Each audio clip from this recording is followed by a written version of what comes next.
the HAWE Tech Podcast. Hello, welcome to today's HAWE Tech Podcast. My name is Ralph and I'm Senior Specialist for Sales Enablement at HAWE. Our topic today is, do you know how two-stage hydraulic power units work and what they are used for?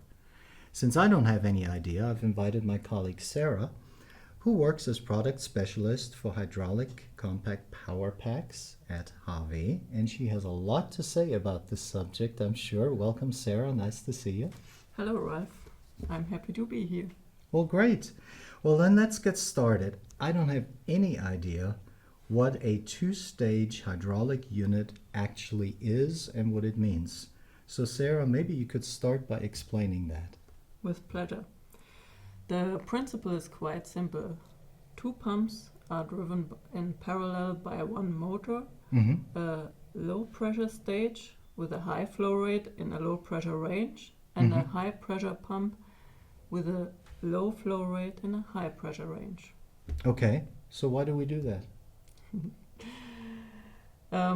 There are many applications where a hydraulic cylinder must first extend quickly and applies for a large force at the end of the movement. Okay. And the retraction movement of the cylinder is usually without the load.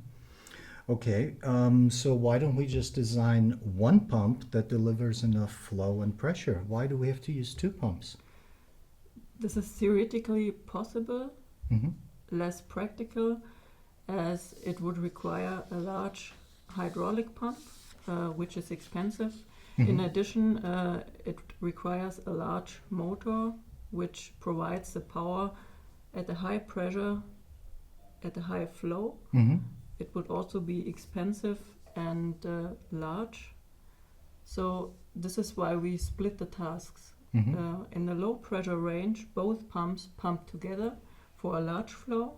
Okay. And in a high pressure range, only the high pressure pump pumps for low flow. And in this case, we can make the motor much smaller. Okay, but how do I shut off this low pressure pump? Because I've got one motor driving both pumps at the same time. That doesn't make sense to me. Good question. We have so-called shut-off valves for this purpose. Okay. When a preset pressure is reached, then the valve opens and the low pressure pump pumps back to tank without pressure, and the fully power of the motor is available for the high pressure stage. Okay, that makes sense. So the power available for the maximum flow rate at unloading pressure is the same as the power at maximum pressure. Did I get that correct?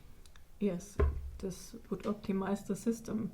Sometimes the low pressure pump is switched off prematurely because in the high pressure range lower speed is required.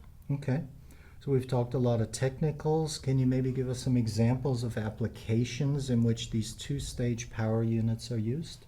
Yeah. Hydraulic torque wrenches are typical applications. You can think of them as a ratchet wrench operated by a hydraulic cylinder. Okay. And initially the screw moves slightly, and the unit works quickly in the low pressure range. Yes. And at the end of the movement, the torque increases and the unit switches to the high pressure range. And okay, that makes sense. yeah. I can imagine it, and hopefully our audience too. Do you have some other examples? Yes, rescue tools, for example. These are the tools which a fire department uses to open up crushed vehicles after accidents. It has to be done quickly, and a high force is needed. Yeah, I can imagine. Yeah, and in this context, we have something very special from HAWE. Tell us. We developed a small pumping element which operates like a two-stage pump. And if we combine several of these pumping elements with different pressure settings, then we can realize not just 2, but 3, 4 or more pump stages. Wow. That's quite impressive.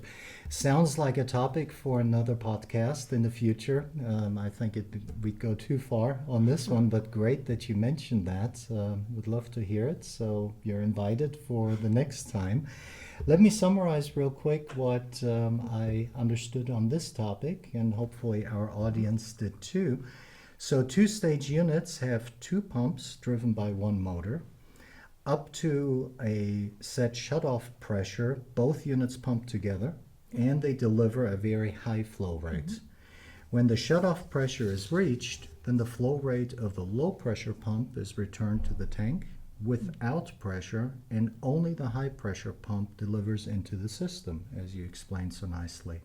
So this means that both large delivery volumes and high pressures can be achieved with small drive motors. Did I get that correctly? Well observed and perfectly summarized. Well, thank you very much. Thank you. It was a pleasure having you here today, and you're invited to explain more. Okay. And thank you very much to our audience. If you'd like to say a few words too. Yeah, thank you from my side, and yeah, I hope you had fun. And if you have any ideas for future podcasts, please write us an email to podcast@hawe.de. And I look forward to seeing you again. Goodbye. Goodbye.